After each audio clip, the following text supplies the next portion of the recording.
মই ৰাজ্যবাসীক এইটো জনাই দিব বিচাৰোঁ যে আগতে অগা পিছাকৈ এদিন আগত মেট্ৰিকৰ ৰিজাল্ট দিলে পিছদিনা উচ্চতৰ মাধ্যমিক বা হায়াৰ ছেকেণ্ডেৰীৰ ফলাফল দিয়া হয়।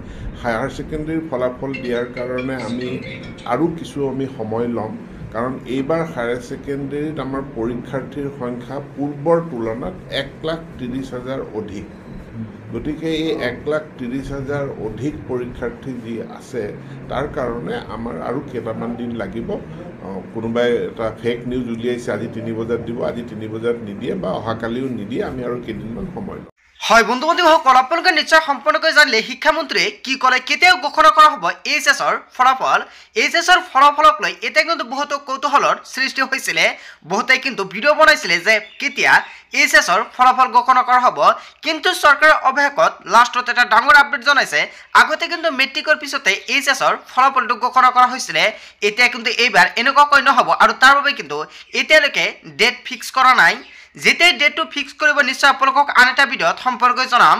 বন্ধু বান্ধৱীসকল, আজিৰ মোৰ ভিডিঅ'খনত আপোনালোকক এইখিনি সৰু এটা আপডেট দিবলগীয়া আছিলে। ভিডিঅ'টি ভাল লাগিলে লাইক কমেণ্ট শ্বেয়াৰ কৰিব।